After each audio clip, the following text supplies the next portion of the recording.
오늘 마가복음 2장 16절 17절 말씀은 예수님께서 세관에 앉아 있던 세리 레위를 불러서 그의 집에 초청을 받아 식사하실 때에 다른 죄인들도 함께 나왔는데, 여기서 레위가 죄인이죠.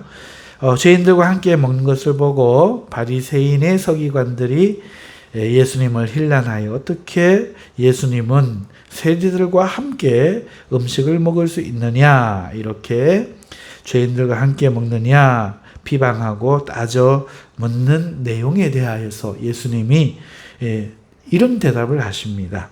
건강한 자에게는 의사가 쓸데없고 병든 자에게라야 쓸데가 있느니라. 왜 죄인하고 밥 먹느냐 이랬더니 예수님 대답이 건강 이야기를 해요. 건강한 사람에게는 의사가 필요가 없고 병든 자에게라야 필요 있느니라 하시면서 내가 의인을 부르러 온 게 아니고 죄인을 부르러 왔노라. 그럼 바리새인들은 죄를 안 지었으니까 죄인이 아니라서 안 부르시는가? 참 여러 가지 질문이 남을 수 있는 내용인데, 믿음의 또 다른 모습이라는 제목으로 오늘 말씀을 증거합니다. 이 말씀 가운데 하나님의 놀라우신 은혜가 여러분들을 위로하시고 치유하시는 은혜가 있기를 주님의 이름으로 축원합니다. 여러분, 인생 첫 차 뭐 사셨나요? 인생의 첫 차. 뭐 첫 차가 아니더라도 첫 차는 특별히 더 좋겠지만, 여러분, 우리 막내 아들이 자꾸 차를 사준대요. 새 차를 사준대요. 아우, 됐다. 하다못해 중고차라도 사준대요. 여러분, 차를 사면요 얼마나 기분이 좋겠어요. 특히 여러분들 앞으로 취직해서 차를 사면 얼마나 기분이 좋겠어요. 그게 아니더라도 우리 여기 계신 분들 차를 바꾸시면 얼마나 좋겠어요. 바꾸는데 새 차로 바꾸는 겁니다. 큰 맘 먹고 비싼 차 한 대 사는 건 인생 마지막 차다 생각하고 원하는 차종을 선택하고 원하는 색깔과 옵션을 마지막으로 고민 끝에 넣고 그 차가 이제 집 앞에 오늘 도착합니다. 나가봤더니 햇빛에 반짝이면서 빛나는 그 도색이며 멋들어진 디자인하며 너무나 가슴이 뛰고 기분이 좋을 거예요. 그쵸? 영 거리가 먼 얘기 같은데. 자, 아무튼 여러분 새 차를 샀다고 칩시다. 정말 이 차 한 대만큼 더 이상 안 바꾸겠지만 이 차 타고 끝까지 20년 30년 탈란다 하고 샀는데 스크래치가 났어요. 어느 날 간밤 자고 일어났더니 집 앞에 세워둔 차를 누군가가 그냥 고의로 뭔가로 쭉 끌고 지나간 거예요. 길게 난 거예요. 여 뒤에서부터 앞에까지. 그러면 그 나는 흠집만큼이나도 마음만큼이나 흠집만큼이나 우리 마음에도요 깊이 상처가 생겨요. 안 그렇겠어요? 인생 첫 차인데, 인생 마지막 차인데 차를 볼 때마다 속이 상한 거예요. 차를 볼 때마다. 여러분, 이상한 건요, 더 이상 새 차의 기쁨이 사라집니다. 한 줄 긴 그 스크래치가 새 차의 기쁨보다 더 커요. 여러분, 상처란 이런 거예요. 사람에게 상처란 이런 겁니다.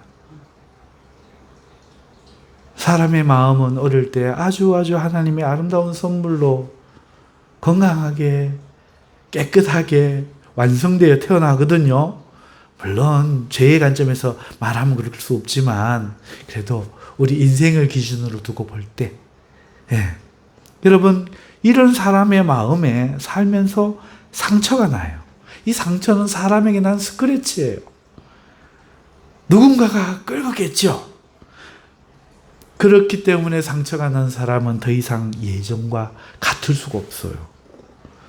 어떤 이유든 어떤 것으로 났든 사람 마음에 새겨진 이 상처는요, 이 깊은 상처는요, 그것이 생기기 이전과 결코 같을 수가 없겠죠.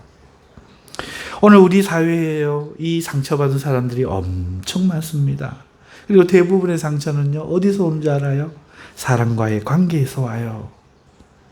뭐 배신을 당하거나 누구에게 뭐 공격을 받거나 이래서 상처가 생기죠. 여러분, 친구 상처 줄 수 있어요. 부모님 상처 주죠. 부부 제일 많이 주죠. 자식 늘 주죠. 여러분, 이 상처를 제공하는 자는 다양해요. 오히려 원수, 적군 이런 사람들보다 가까운 사람들에 의해서 상처받는 횟수가 살아보면 훨씬 많습니다. 훨씬 많아요. 놀랍죠? 적이 상처 주는 게 아니에요. 적은 가까이 있어요. 돌아보세요. 지금 적이 있을 거예요. 어디선가 노려보고 있을 거예요. 여러분, 그런 상처뿐인가요? 구조적으로도 상처는 많아요. 여러분, 이 사회라는 구조는요, 상처를 받을 수밖에 없는 구조일 때가 많아요. 거기서 노약자들 받을 상처 한번 생각해 보셨나요? 차별? 차별 대단합니다. 차별 당해 보신 분은 이 말이 무슨 말인지 이해하실 거예요. 때로는 아무것도 안 하고 가만히 있는데 휩쓸려요. 너 저 아래 동네 살지? 이러면서 막 그럽니다. 여러분, 공산주의 아시죠? 공산주의. 네. 공산주의가 뭐예요? 잘 모르겠죠? 대답 못하겠죠? 여러분, 어쨌든 그 공산주의는요, 안 좋아요. 불행해요. 대부분 불행합니다. 그런데 이 공산주의가 어떻게, 이 나쁜 공산주의가 이 세상에 태어나서 자리를 잡을 수 있었을까? 특히 우리 대한민국에 반이 갈라져서 조위가 공산주의잖아요. 그런데 이 자유민국, 자유대한 태어나서 공산주의를 추종하는 사람들도 있다는데 어떻게 이 공산주의는 그렇게 될 수 있었을까? 여러분요, 공산주의는 가난한 노동자들과 신분상 최하에 있던 자들의 분노를 먹고 클 수가 있었어요. 부자들이, 학식 있는 사람들이 한 게 아니에요.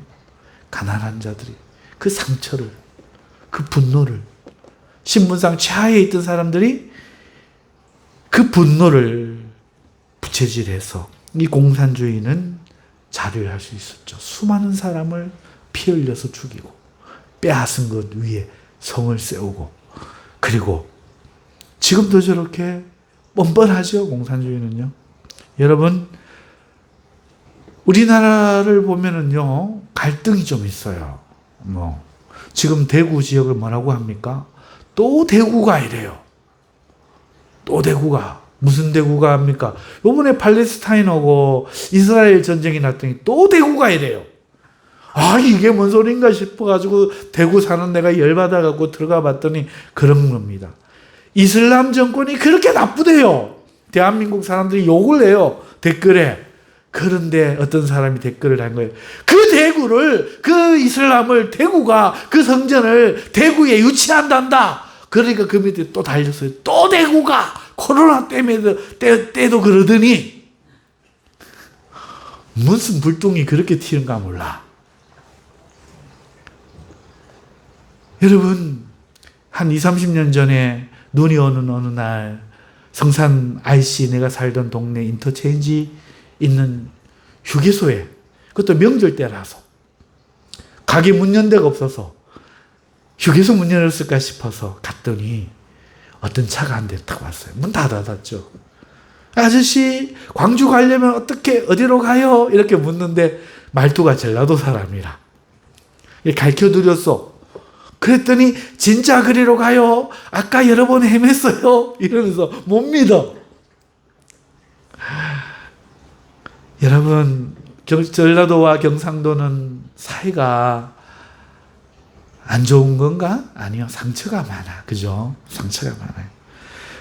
전라도 지역은요, 진보만 찍어, 민주당만 찍어. 왜 민주당만 찍게 되었을까? 경상도는요, 민주당 많이 찍어요. 부산도 이번에 바뀌어가지고 민주당 텃밭이 됐잖아요. 왜 전라도는 민주당만 찍는가? 그거 이유가 있어요. 그 이유가 뭔가 하면 전라도가요, 우리나라가 막 경제 개발될 때 전라도가 개발되지 못했던 거야. 그 역사를 기반으로 속상한 거야. 피해의식이 있는 거야. 깊은 상처가 있는 거죠. 전라도, 경상도 정치인들에 대해서. 깊은 상처가 지금도 그냥 민주당이라면 찍게 만들어요. 오늘 팔레스타인에 벌어지는 전쟁도 이유가 없어요. 우리 아군이 폭탄을 미사일 쏴갖고 우리 병원에 떨어져갖고 했는데도 원망이 없어요. 이래가 되겠는가? 성절이 없습니다. 이스라엘은 그래도 우리 조상의 후예인데 우리가 이래가 되겠는가? 어떻게 사랑으로 풀어보자? 이게 없어요. 왜? 상처 때문에. 이제는 돌이킬 수 없는 루비콘 강을 완전히 건넌 거죠. 여러분, 이 모든 것들이 모양만 다를 뿐 다 상처에 기반하고 있죠. 만일 스크래치 난 자동차를 그냥 두면 어떨까요? 큰 돈이 들겠지요. 큰 돈이 들더라도 수리를 하지 않는다면 여러분 그 자동차를 볼 때마다 마음이 아프겠지요. 보이는 스크래치가 기쁨을 앗아갈 거예요. 그 자동차 괜찮은 나머지 그 다른 전부를 두고 스크래치 난 그 상처가 기쁨을 앗아갈 뿐만 아니라 화가 나고 분노하게 하겠죠. 자동차로 인해서 이제는 기뻐하기가 힘들게 된 거죠. 그러니 어떻게 해야 됩니까? 아무리 큰 돈이 들어도 고쳐야죠. 자동차로 인하여 이렇게 불편하고 싶지 않으면 수리를 해야죠. 수리를 해야만 그게 끝나는 겁니다. 맞습니까? 네. 새 차처럼 수리를 해서 반짝이는 차가 되어도 물론 있었던 그 일은 없어지지는 않겠지만, 없는 것이 되지는 않겠지만, 그래도 아픈 기억은 시간이 지나면 잊혀질 것이고 더 이상 매일 눈으로 그 상처를 볼 때와는 다르겠죠. 그래도 웃으면서 차를 탈 수 있겠죠. 여러분, 스크래치 지워야 됩니까? 안 지워야 됩니까? 지워야죠. 그러면 사람 상처는 치유해야 할까요? 치유하지 말아야 할까요? 치유해야죠. 치유해야 됩니다. 여러분, 무수히 많은 상처들이 있어요. 부모에게 들은 폭언도 있습니다. 부모님도 사람이라 말을 할 때 욕을 하고, 여러분 친척들에게 받은 무시도 있죠. 비교당하고 명절 가면 꼭 말로 상처를 줘요. 그죠? 꼭 해온 것도 적은데 와서 일한 시간 너무 많은데 의사 며느리는 대접하고 안 와도 된다 얘야 이러면서 시어머니가 이틀 전부터 와서 손에 물 마르지 않도록 준비한 며느리한테는 뭐락하고. 여러분, 이런 차별, 학교와 직장에서 벌어지는 차별들, 좋아한 사람에게 들킨 부끄러움들, 믿었던 사람에게 당한 배신들, 심지어 연약하고 무능한 자신 때문에 생긴 열등감들, 우리에게는 이런 상처가 참 많죠. 저는 키가 상처가 돼요. 이러면 또 안 되는데. 이렇게 다른 사람에 비해서 많이 이렇게 많이 처진다는 생각은 안 해봤어요.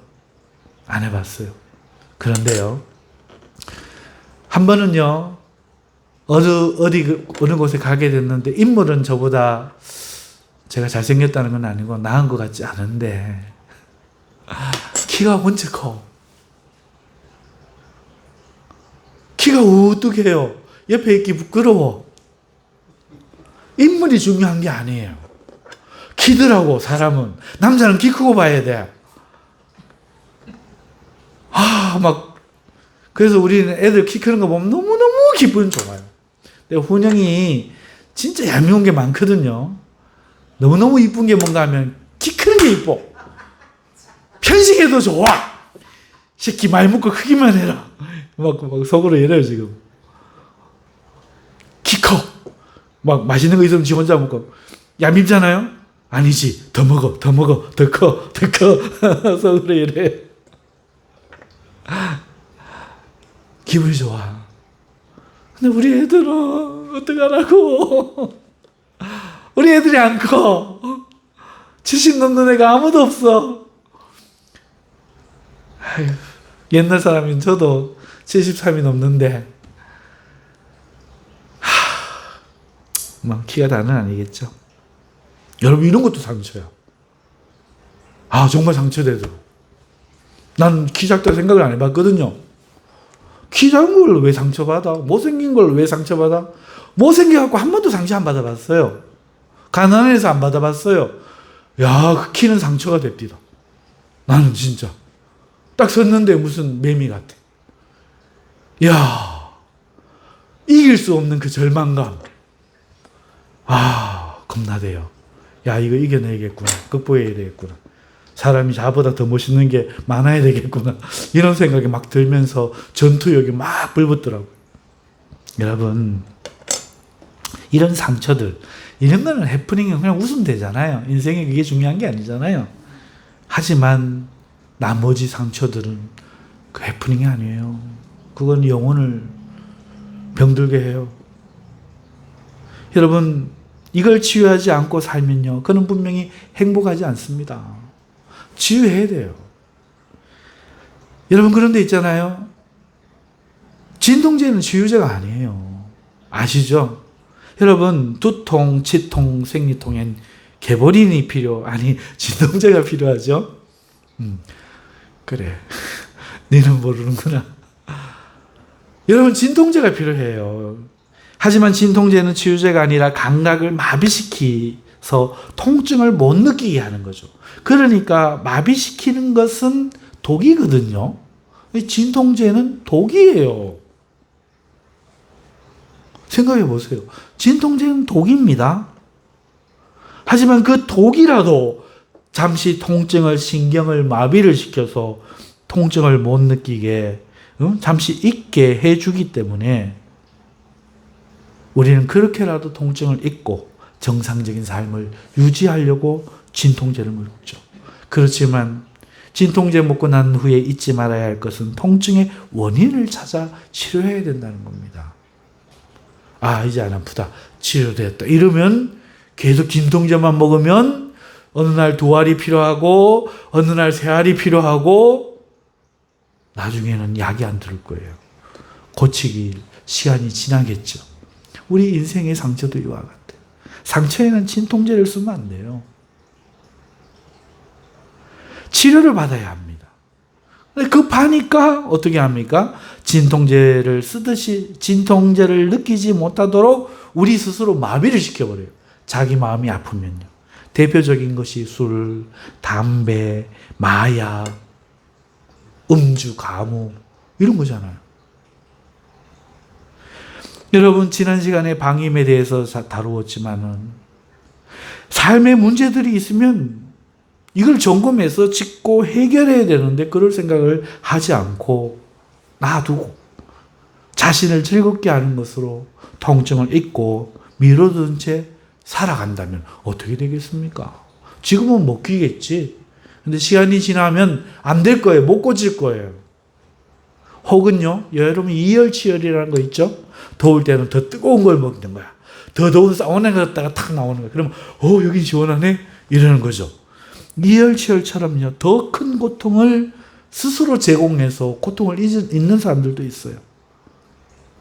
마음을 독하게 먹는 것이죠. 여러분, 상처는 여린 마음에 받는 거라 생각하는 거예요. 그러니까 마음을 독하게 먹는 거예요. 그래서 일에 중독되고 수단을 가리지 않고 성공하고 마음을 독하게 먹음으로 잊으려 합니다. 하지만 그것은 더 큰 상처를 내는 거죠, 자기에게. 여러분, 이거는요, 어혈이 사람이 피가 있는데 이 어혈이 뭉친다 그래요. 어떤 이유인지 모르지만 그럴 때 한의원에 가면 사열해서 피를 빼주는 것이 있는데 이거하고는 달라요. 그것은 치료의 일종으로 고통을 줄여주지만 여러분, 작은 고통을 무시하고 하고자 더 독하게 마음을 먹고 상처로 인식하지 않는 거는요, 차에 난 스크래치 보기 싫어하는 이 마음이 싫어서 차를 그냥 막 못으로 다 긁어버리는 거죠. 그래 이제 이게 더 이상 눈에 안 보이는 거야? 이거는 치료가 아니에요. 파괴죠. 이런 것들은 치료가 아니에요. 사람은 치료를 받아야 되죠. 그러면 사람은 어디서 치료받습니까? 누구에게 어떻게 치료를 받을 수 있습니까? 여러분 아시겠지만 사람을 치료하시는 분은 바로 하나님이시죠. 그래서 우리가 복이 있는 거죠. 할렐루야. 하나님만이 사람을 치료할 수 있어요. 몸은 의사가 치료할 수 있죠. 그러나 사람의 마음, 사람의 영혼은 하나님만이 치료하실 수 있죠. 왜냐하면 그분이 만드셨고 그분이 사람을 아시고 또 치료할 능력이 있기 때문에 그렇습니다. 그래서 건강한 사람은 치료받는 사람, 건강한 사람은 관리받는 사람. 할렐루야. 이게 건강한 삶을 살기 위해서 꼭 필요한데 믿음에도 이게 꼭 필요한 거죠.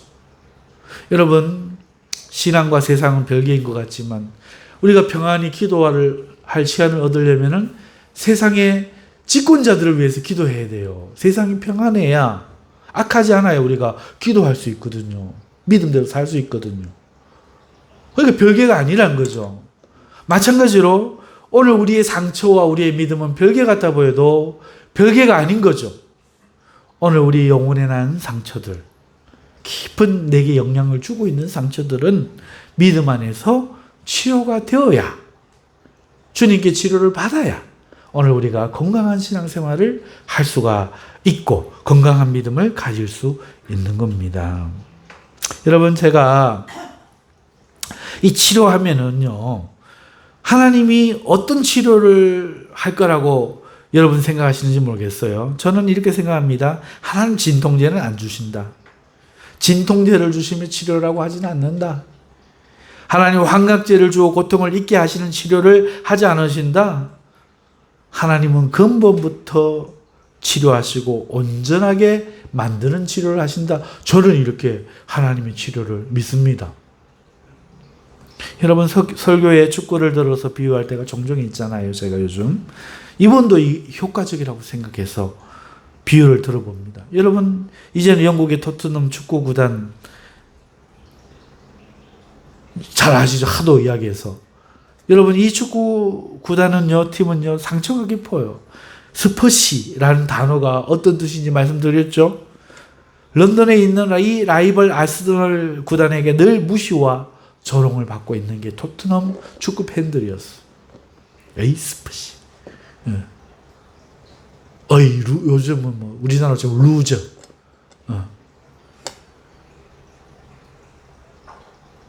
여러분, 하지만 지금 토트넘 구단은 생기와 열기가 충만하잖아요. 뉴스 한번 보세요. 비관적인 그런 거 없어요. 전부 밝고 좋아요. 새로운 감독과 신입생들과 가장 오랜 고참 선수들이 하나가 되어 협력하여 새로운 축구를 하고 있기 때문에 너무너무 분위기가 좋아요. 기존의 고참 선수들이 팀을 떠나거나 제외가 되고 다른 리더십을 발휘하는 손흥민이 주축이 되어서, 주장이 되어서 신입생들과 한마음이 되어 합을 맞추어 새로운 축구를 하는데, 그것이 지키기 위한 어떤 옛날의 그 패배자적인 지키기 위한 축구가 아니라 감독이 제시하는 새로운 사냥을 하듯 공격자의 모습으로 당당한 축구를 하는 남자다운 축구인, 이런 자부심과 기쁨이 선수들뿐만 아니고, 야, 우리 이런 날이 있구나 하고 토트넘 팬들을, 그 모인 5만 6만의 팬들이 난리가 난 거예요. 이제 조롱을 안 받는 거죠. 조롱 못하는 거죠. 우리가 너희를 압도한다. 이제 너희에게 안 꿀린다. 이야기하는 거죠. 여러분, 이게 치료죠. 이게 치료예요.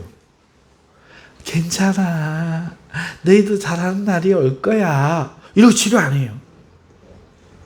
힘들지? 월급 좀 더 줄게. 우리 팬들에게는 서비스 돌립니다. 이런 거 치료 아니에요. 진통제요. 환각제죠. 토트넘의 고정관념과 구습과 패배의식에 빠진 전술을 그냥 두고 비싼 선수나 이름 있는 감독을 데려와서 위안 삼는 것은 잠시 진통제를 먹은 것과 같이 일시적인 힘을 낼 수 있을지 몰라도 곧 약효가 떨어지는 원래대로 돌아가고 더 나빠질 거예요. 실제 우리가 봤잖아요. 우리 젊은이들 무슨 말인지 알죠? 정확해요. 치료는 지금처럼 근본적으로 바꾸는 거죠. 이게 치료예요. 할렐루야. 우리 하나님은 이렇게 치료하시는 거죠. 하나님의 치료는요, 완전한 치료고 온전케 하는 치료고 근본부터 바꾸어 주시는 치료지 심리학이 아닙니다. 아, 괜찮아. 그렇게 된 건 네 탓이 아닌데 억울하겠구나. 나는 네 마음을 알아줄게. 이런 치료가 아니에요. 근본부터. 승리자가 되게 하고 완전한 자가 되게 하는 근본으로부터 우리가 바라는 사람이 되게 만들어버리는 그런 치료를 하나님은 주시죠. 하나님이 우리를 치료하셔요. 치료하기를 원하셔요. 하지만요, 우리는요, 알아야 될 게 있어요. 하나님은 반드시 그가 우리를 치료해 주기를 원하는지 우리에게 물으셔요.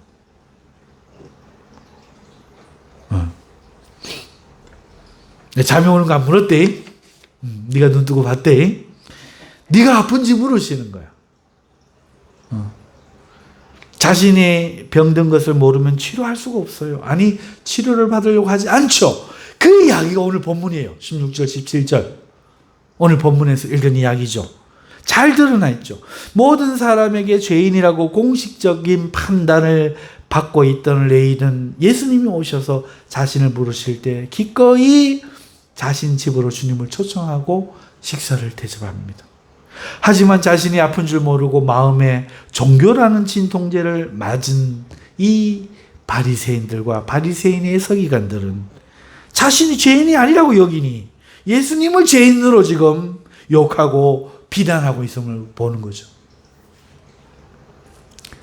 토트넘이 주장이 되고 토트넘이 주장이 된 손흥민이 이렇게 잘하고 있는데 그 병들었던 사람들은 에릭 다이어가 주장이 되어야 된다. 이러면서 엉뚱한 소리를 하는 사람들도 있죠. 여러분,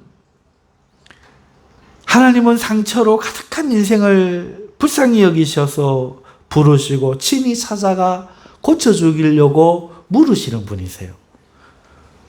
우리가 가장 먼저 해야 할 것은 무엇인가 하면은 먼저는 죄인을 구원하시는 이 주님을 우리가 믿는 것이지만 그것으로 믿음의 일이 끝나지 않는다는 거예요. 그 다음은 자신을 돌아보고 자신의 상태를 알아보고 주님께 치료와 인도를 받는 것이죠. 우리 믿음 생활에 이게 필요합니다. 때로는 레위가 그랬듯이 회개를 수반해야 할 수도 있어요. 레위는 자신의 직업을 기꺼이 그 죄인의 자리에서 치료받기 위해서 기꺼이 버리고 주님을 따랐죠. 그게 주님의 처방이었어요. 이 치료를 받은 거죠. 마찬가지로 우리도 그럴 수 있는 거죠. 우리는 레이처럼 내가 죄인임을 인정하고 치료를 받을 수 있다면 기꺼이 문제를 도려내도록 작정할 필요가 있는 것이죠. 새로운 토트넘은 좋은데 내가 저렇게 열심히 뛰기는 싫어 이러면은 명단 제외. 그죠? 역사에서는 멀어지고 이 전설을 써나가는 현장에는 참여할 수가 없는 거죠. 하나님의 치료는 우리가 원하고 어떻게 해야 된다? 받아들여야 된다. 그래서 일반적인 믿음 이야기하는 거예요. 물론 거기에도 하나님의 은혜가 있지만 우리 이런 마음을 가져서는 안 된다는 거죠. 교만할래. 일은 안 할래. 회개는 안 할래. 고침 안 받을래. 이런 마음으로 있는 것은 믿음이 아니라는 거예요. 여러분, 지금 이 세상에 많은 사람들이 아프면서 그걸 모르고 있어요. 이번에 오늘도 뉴스에 난 사건 하나가 온 나라를 충격에 빠뜨리고 있잖아요. 충청도에서 일어난 사건으로 15살 중학생이 중년 여인을 속여서 납치하여 강간하고 금품을 절도한 거예요. 그 사실이 놀랍지만 덜 놀라운 것은 그 중학생이 그 범죄 행동 가운데 보인 행동이에요. 도저히 사람으로 볼 수 없는 일들이 벌어진 거죠. 뉴스를 전하는 이 전문가는 마치 영화 악마를 보았다의 한 장면을 본 것 같다며 그 아이 마음에 악마가 있었던 것 같다 소감을 말합니다.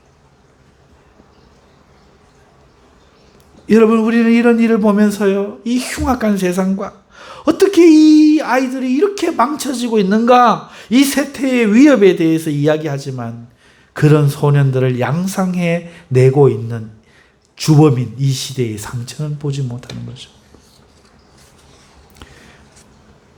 그 아이에게도 상처가 있을 거예요. 그렇지 않으면 그렇게 하는 게 너무 괴로웠을 텐데 더 독한 마음을 먹고 악인이 되는 거죠.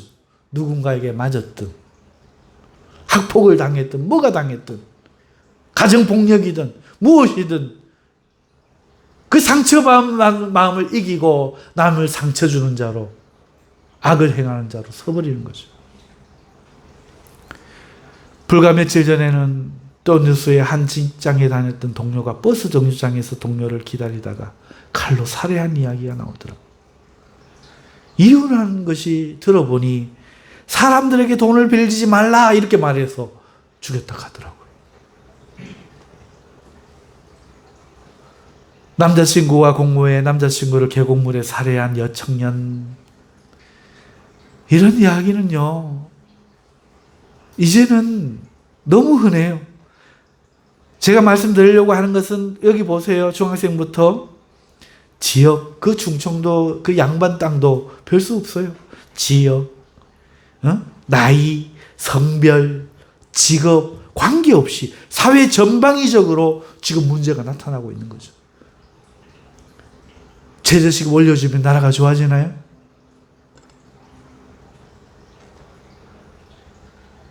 청소년 임대주택 해주면 좋아지나요? 절대로 그렇지 않습니다. 근본적으로 교육을 고쳐야죠.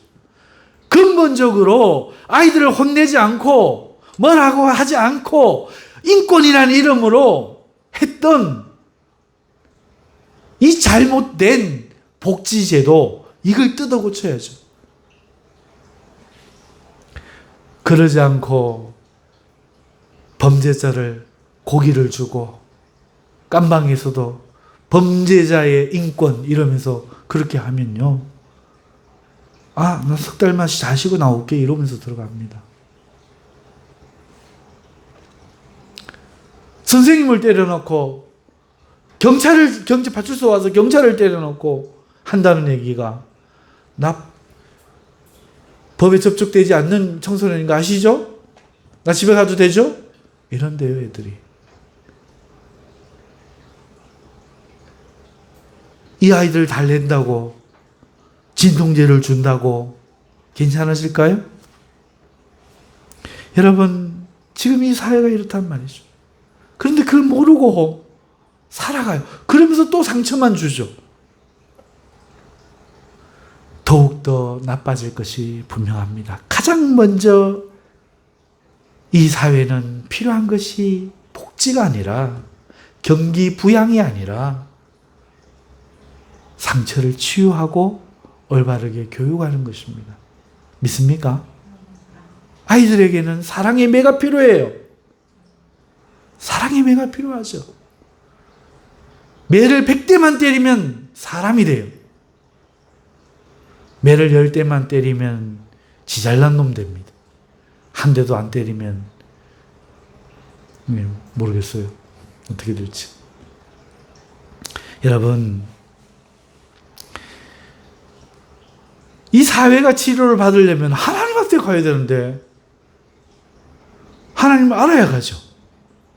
그러므로 가장 먼저 이 사회의 치료를 위해 힘써야 할 사람은 우리 성도들이에요. 그리고 가장 먼저 시급히 치료받아야 할 사람들도 바로 우리들입니다. 왜냐? 오늘 보세요. 주님을 만나는 사람이 레위요, 바리새인, 죄인이요, 자칭 의인 아닙니까? 교인과 같다고 말할 수 있겠죠. 마찬가지로 오늘날 교회 다니고 있는 성도들이 가장 시급히 치료를 받아야 합니다. 치료를 받아야 돼요. 고통을 못 느끼는 것과 고통이 없는 것은 전혀 다른 것이죠. 고통이 없는 것과 고통을 못 느끼는 것은 다른 거예요. 오늘 우리는 교회 기도회로 모였죠. 이 기도회가 마약이 되어서는 안 돼요. 소리도 지르고 기도했다는 것으로 안위하는 시간, 고통을 진통시키는 시간, 스트레스를 해소하는 시간 되면 안 돼요.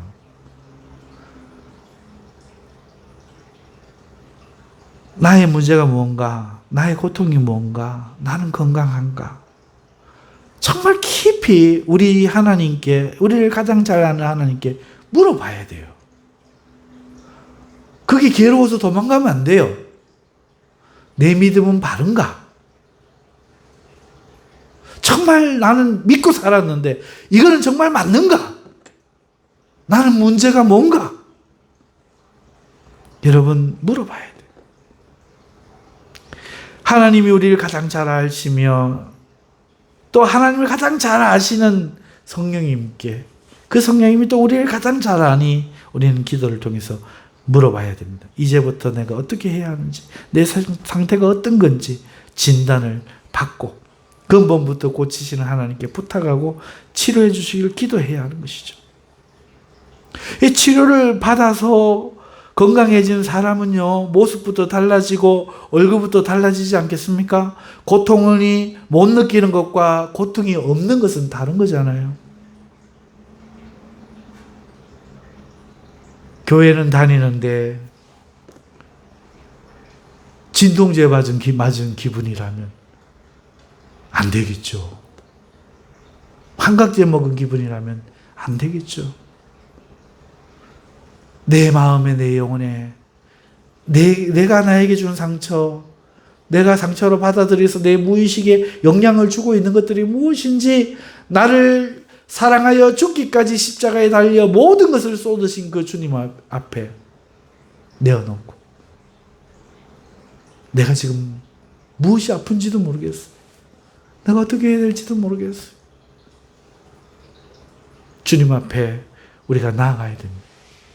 오늘 이 바리새인들과 같으면 안 되고 레위처럼 주님을 우리의 심령에, 우리의 집에 초청해서 나에 있는 속마음을 기꺼이 주님 앞에 드리며,